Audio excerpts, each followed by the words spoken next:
Hello students, today we will start the next chapter, journal, accounting equation, journal and the third chapter, rectification of error. ये तीन chapter ना most important chapters हैं +1 के लिए। ये basic chapter है accounts के, मतलब अकाउंट्स की सब ट्रांजेक्शन्स सारे चैप्टर्स इन तीन चैप्टर के ऊपर बेस्ड है। फर्स्ट दो चैप्टर के ऊपर ही बेस्ड है मेनली। अकाउंटिंग इक्वेशन जिसमें मैंने assets, liabilities and capital discuss किए। नाउ द चैप्टर जर्नल, इसमें हम जर्नल एंट्री सिखाएंगे। जर्नल के accordingly today we will discuss only basic of the journal. जैसे इस जर्नल के पॉइंट ऑफ व्यू से there are 3 types of accounts. ना ओनली ब्रीफ में समझाऊंगा सारा। There are 3 types of accounts.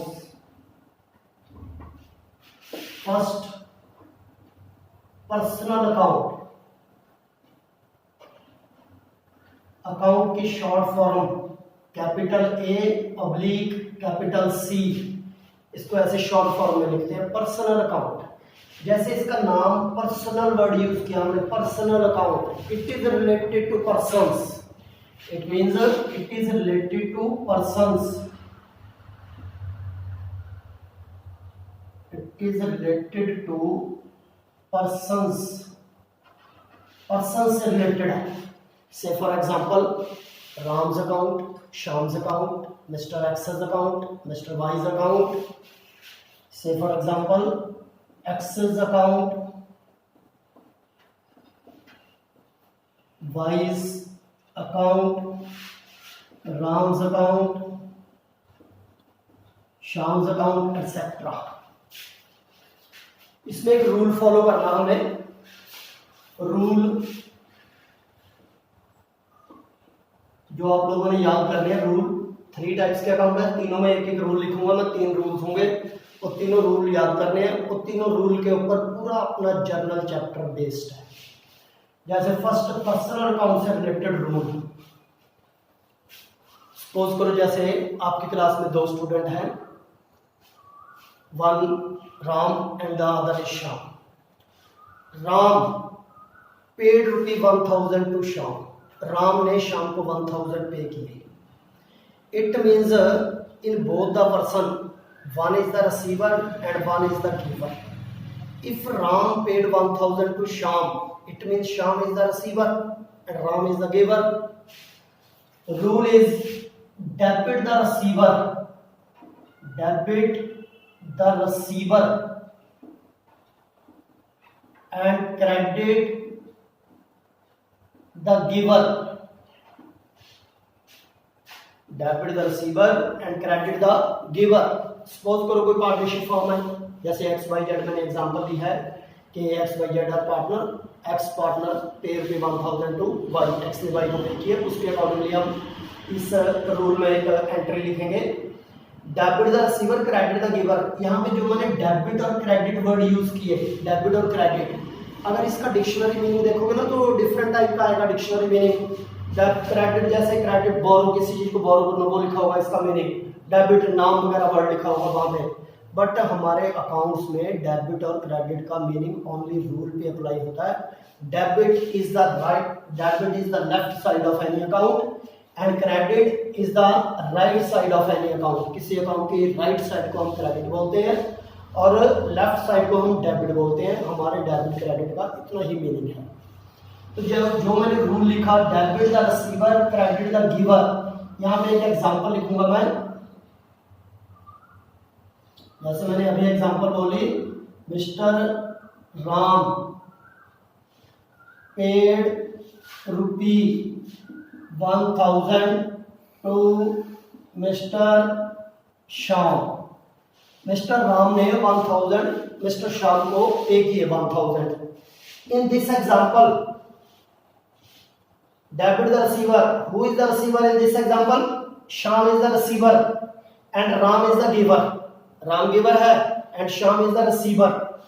तो according to rule debit the receiver, it means Shyam को हम डेबिट करेंगे और क्रेडिट द गिवर, जो गिवर है राम, राम को हम क्रेडिट करेंगे, बट इसको डेबिट क्रेडिट करने के लिए ना हमें एक जर्नल का फॉर्मेट बनाना पड़ेगा। वो फॉर्मेट आपने स्केल पेंसिल या स्केल और पेन यूज करके बनाना है। मैं जैसे ये बना रहा हूँ, थोड़ी स्पेस छोटी है जिसमें 5 या 6 डिजिट का नंबर नोट हो सके, जैसे 1 लाख 10 लाख 15 लाख वगैरह नोट करना हो, उतनी को स्पेस छोड़ के एक लाइन, देन बिल्कुल इक्वल ब्रेथ की दूसरी लाइन, थर्ड लाइन थोड़ी कम breath, and in the end of the page, page के बिल्कुल एंड में एक डेट का कॉलम बनाना है, डेट। ऊपर हेडिंग लिखने के लिए इसको कवर करना है, journal date particular LF, LF it is a short form of ledger folio, ledger folio, FOLIO, folio, folio means page number, page number of ledger. ये जब लेजर समझाएंगे ना देन आपको इसका मीनिंग क्लियर हो जाएगा। लेजर फॉलियो ये बनाना है कॉलम, हमने इसकी जरूरत नहीं पड़ती हमें, पर ये कॉलम बनाना है ledger folio. Then debit, then credit.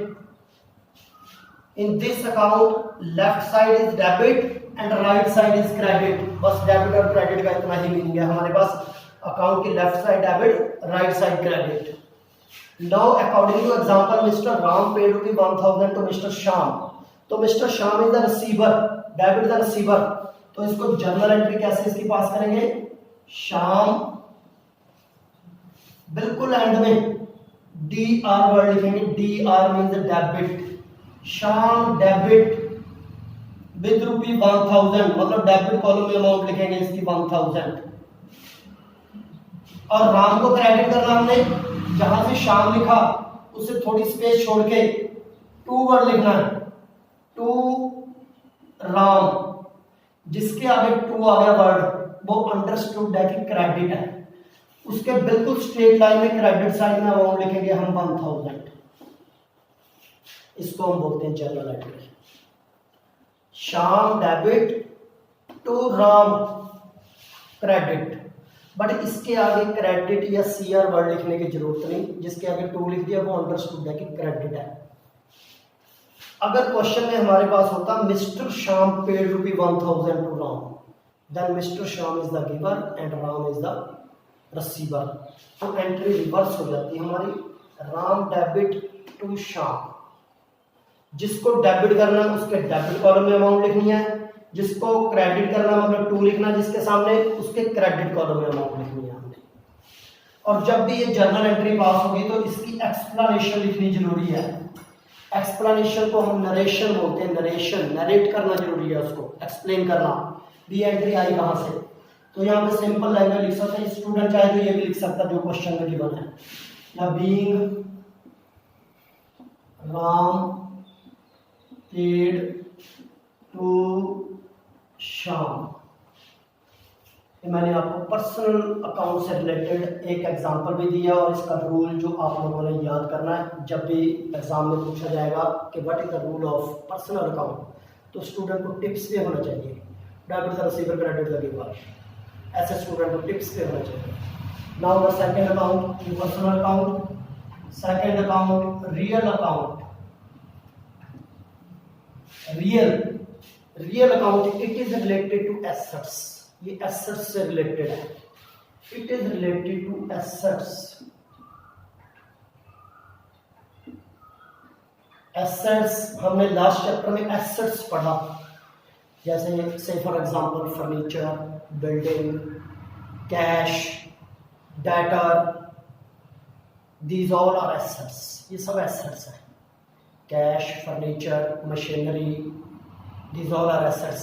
Asset equal to liability plus capital पढ़ा हमने, जिस पे ओनरशिप की, ओनर की ओनरशिप है ना जिस स्टेज पे, वो सारे assets. Now it is related to assets, यहाँ पे एग्जांपल लिख देता हूँ मैं इसकी। Example furniture, cash, machinery, debtor, debtor जिससे पैसा लेना है, एटसेट्रा। ये कुछ एग्जांपल लिखी मैंने एसेट्स की। इसमें जो हमें रूल फॉलो करना है, debit what comes in, debit what comes in, credit what goes out। जो चीज आई हमारे पास वो डेबिट, जो चीज गई हमारे पास से वो क्रेडिट। इसमें एक एग्जांपल लिखता हूं मैं,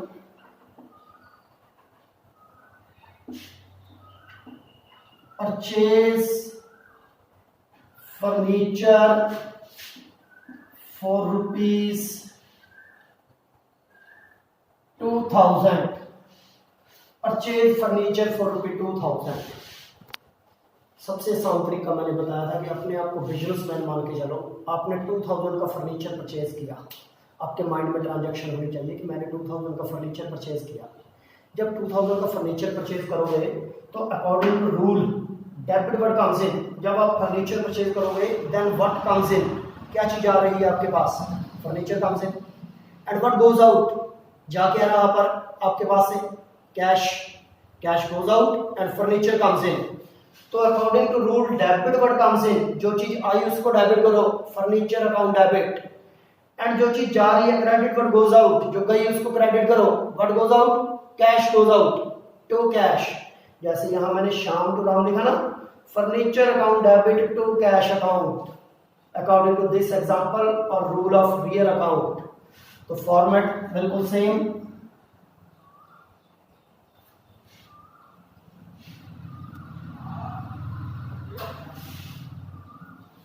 इस साइड डेट का कॉलम बनेगा, then LF, then debit, then credit. Now according to rule or example, purchase furniture, furniture comes in, debit what comes in, furniture account debit, furniture account A/C account debit to cash account because cash goes out, amount 2000 जिसको हमने credit किया उसकी credit side लिखा। Narration being furniture purchased, being furniture purchased, it is the narration. Now the third account, nominal account, nominal account, nominal account, it is related to income and expenditures, it is related to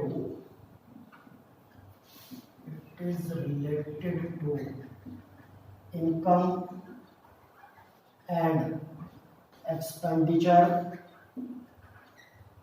Say for example, salary,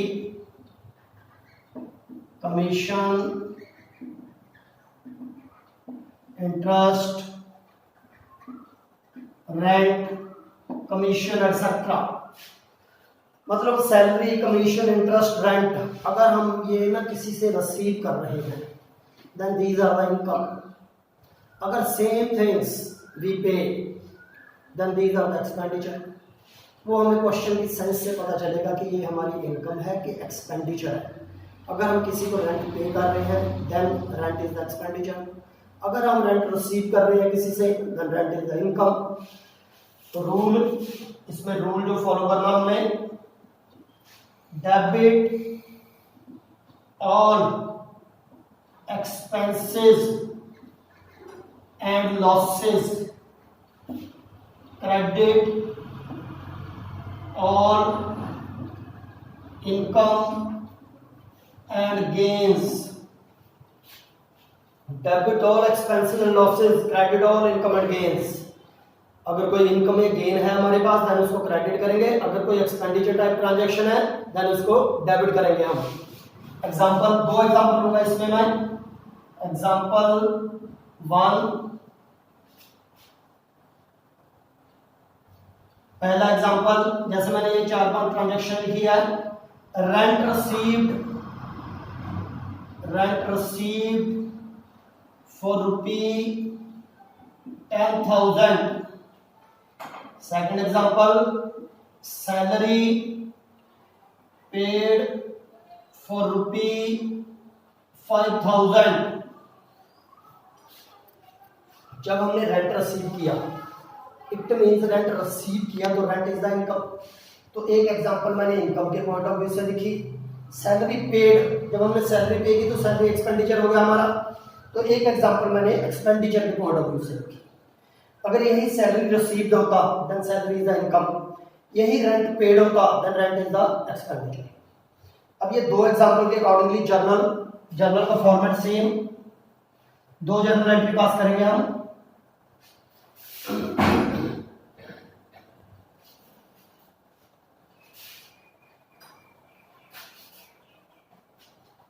LF debit credit, first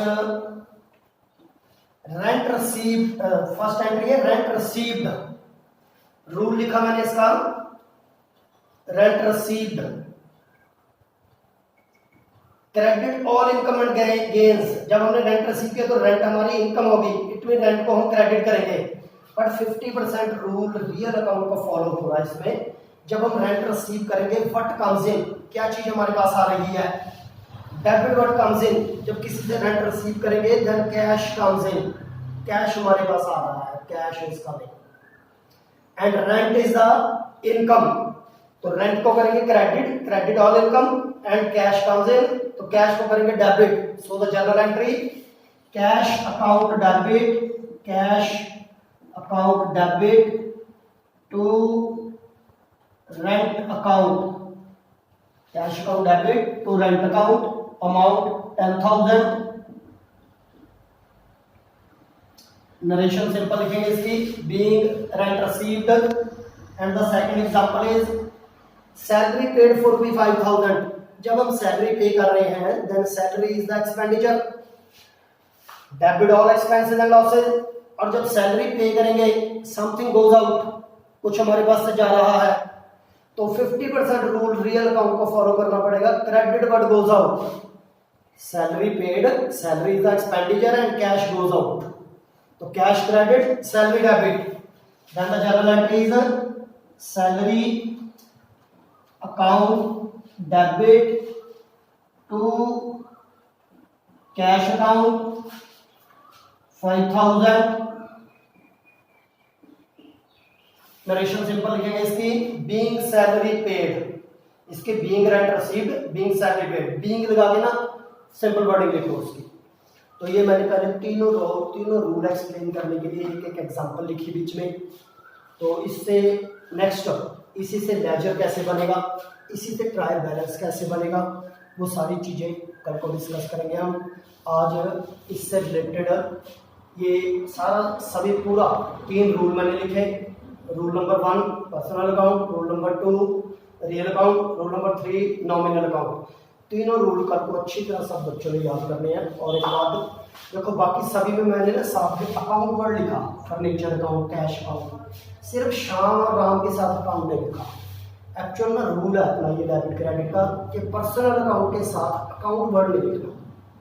अगर लिखना पड़े then इसको पूरा लिखते हैं हम, Shyam's capital account debit to Ram's capital account. ठीक है, बस इसके साथ अकाउंट नहीं वर्ड लिखना, पर्सन के साथ, बाकी सबके साथ अकाउंट लिखना है। ये आज मैंने ब्रीफ में एक्सप्लेन किया, कल तो इसकी डिटेल स्टडी करेंगे। Okay, thank you.